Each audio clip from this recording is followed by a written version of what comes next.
জোর করে দাঁড় করিয়ে এত সুন্দর জায়গা আর ফটো তুলবো না, এটা হয় কখনো? দারুণ দারুণ লাগছে। সর্ষে ক্ষেত, যাই তাড়াতাড়ি ফটো তুলে নি। চলো। বিশ্বকবি রবীন্দ্রনাথ ঠাকুরের জন্মস্থান শান্তিনিকেতন। আমরা শান্তিনিকেতন অলমোস্ট ঢুকে গেছি। মানে ঢুকেই একটা মনটা শান্তি হয়ে গেল, এত ভালো লাগছে। আমরা একটু এগিয়ে দেখছি আসলে চারিপাশে কি কি আছে, কি কি দেখা যায় না দেখা যায় সবটা দেখছিলাম।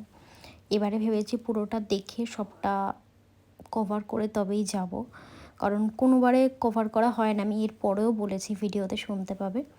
তো কত কিছু জিনিস বিক্রি হচ্ছিল আর কত লোকজন, অনেক লোকজন ছিল। তো আমরা ঘুরে ঘুরে দেখছিলাম। এরপরে কোথাও একটা গাড়ি রেখে দেন গেছিলাম।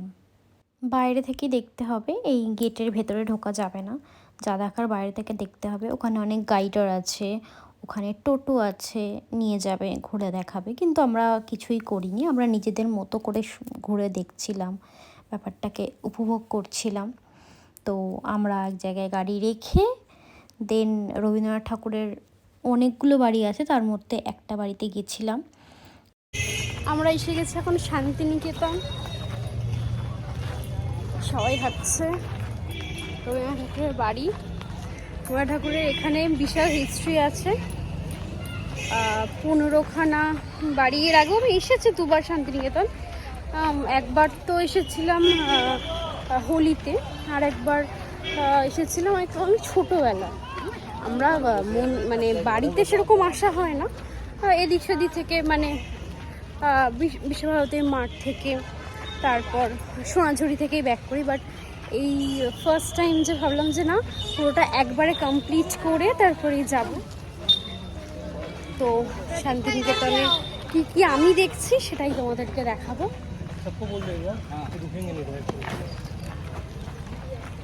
চল, মানে ভেতরে ক্যামেরা অ্যালাউ করবে কিনা I don't know, but try তো করবোই। এখানে ঢোকার টিকিট ছিল 70 রুপিস, আর ভেতরে ক্যামেরা অ্যালাউ করেনি। আমি জানতাম করবে না। এবার ঘুরে ঘুরে দেখছি, তোমরাও দেখো আমি কী কী দেখছি। খুব সুন্দর লাগছে, আর সব থেকে বেশি ভালো লাগছে পুরো শান্তি, সেটা সব থেকে বেশি ভালো লাগছে। মানে আমরা এসেই একটু চেঁচামেচি করে ফেলছি, তাও অনেক শান্তি। মানে অন্য জায়গায় যেরকম চেঁচামেচি, অত ক্লাউড, কিন্তু এখানে সেরকম নয়। খুব ভালো লাগছে। দেন যাব সোনাঝুরি, তো ওয়েট করছি হাটটার জন্য। আর একটা সাঁওতালি নাচ হয় না, আমি তো কখনো দেখিনি, সেটা সৌভাগ্য এখনো হয়নি। যদি বাই চান্স সেটা পেয়ে যায়, আমি জানি না এটা নর্মাল মানে এভরিডে বেসিসে হয় নাকি কোনো অকেশন পারপাস। তো মনে হয় তো হয় এভরিডে বেসিসেই হয়। তো ওটা যদি দেখতে পেয়ে যাই ব্যাস, আর কিছু চাই না। একটু ঘুরে এলাম, বেশ ঘুরতে ভালো লাগছে সেই কারণে। সোনাঝুরিতে এসে আমি যেটা চেয়েছিলাম সেটা পেয়ে গেছি। আমি খুব খুব খুশি। তোমরাও দেখো, এনজয় করো।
সোনাঝুরি গেছিলাম, হাটটা সেই পরিমাণে বসেনি, কিন্তু যথেষ্ট পরিমাণে মোটামুটি ছিল, আর লোকজনও বেশ ভালো ছিল।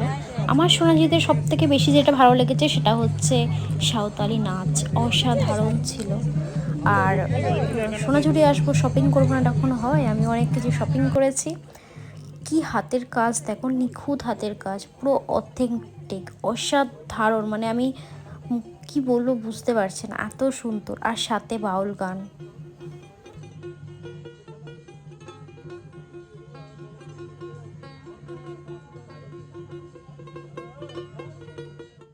আমরা সোনাঝুরি হাটেই বেশি সময়টা কাটিয়েছি। আমি শুধু ঘুরে ঘুরে দেখেই যাচ্ছিলাম, আমার এত ভালো লাগছিল, এত সুন্দর পরিবেশ, আমাদের কলকাতা থেকে একদম আলাদা, খুব ভালো লাগছিল। আমাদের কলকাতায় নানা রকম ফেস্টিভ্যাল হয়, তবে সোনাঝুরি হাটটা একটা আলাদা টাইপের।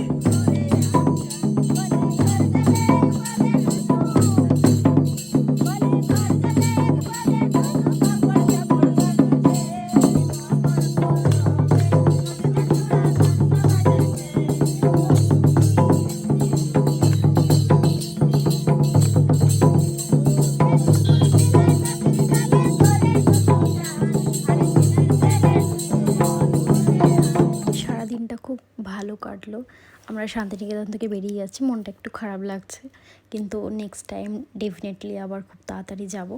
তো তোমরাও যেতে পারো, একদিনেরই তো ব্যাপার, সকালবেলা ট্রেনে করে চলে গেলে, সারাদিন থাকলে, রাত্রেবেলা ব্যাক করলে, এমন তো কিছু দূর নয়, তোমরা যেতেই পারো। আর সত্যি বলছি খুব ভালো লাগবে, দেখো।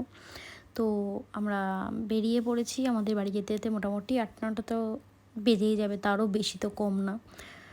এবার একটু এনজয় করছি, তোমরাও এনজয় করো। দেখি, আমি কথা বলছিলাম, আমার মা বলছে মনে ওই দিকটা দেখ, ওই দিকটা দেখ।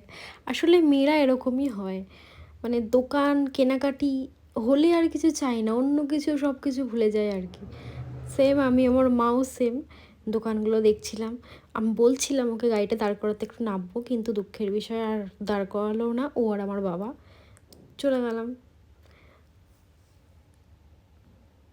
দেখো কত দোকান, দেখেছো কত ভ্যারাইটি জিনিস। ইস, আমি যদি আর একটু আগে দেখতাম অবশ্যই দাঁড়াতাম, কিন্তু সন্ধ্যা হয়ে গেছে তো, আর বেশি জোরও করতে পারলাম না, তাই আর দাঁড়ালোও না, কিছু কেনাও হলো না। তাও সোনাঝুরি থেকে মোটামুটি আমি শপিং করেছি একটু।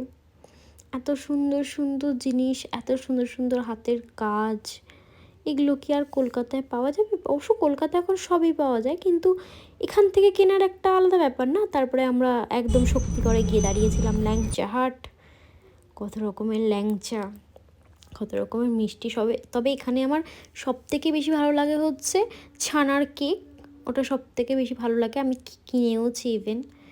আর এখানে হচ্ছে সীতাভোগ, আর এখানের অসাধারণ হচ্ছে ঝালমুড়ি। ওহ, দেখলেই জিভে জল বেরিয়ে যাচ্ছে, ঝালমুড়ি না খেলে হয়? আমি যাওয়ার দিনই ভেবেছিলাম ঝালমুড়িটা খাবো, কিন্তু অত ভোরবেলা কি আর ঝালমুড়ি খেতে ভালো লাগে? আমরা একটু সকাল ভোর ভোর বেরিয়েছিলাম, তো আসার সময় তো ঝালমুড়িটা মিস করা যাবেই না। ঝালমুড়ি ভালো করে বানাতে বলেছে কাকুকে, সব কিছু দিয়ে, ঝাল লঙ্কা, দেখো ঝালমুড়িটা একবার, ওফ, দারুণ দারুণ। ল্যাংচা হাট, দেন এখান থেকে বাড়ি। সো ব্যাক টু হোম, বাড়ি চলে এসেছে অলমোস্ট। এখন বাজে 11:50। এখন বাড়ি ঢুকলাম, রাস্তা মারাত্মক জ্যাম ছিল, মারাত্মক, তাও কাটিয়ে কাটিয়ে এসেছি, এটাই বড় কথা। তো ভিডিওটা এখানেই শেষ করলাম। যদি তোমাদের ভালো লাগে, লাইক, কমেন্ট অ্যান্ড সাবস্ক্রাইব অবশ্যই করে দিও। বাই, সবাই ভালো থেকো, সুস্থ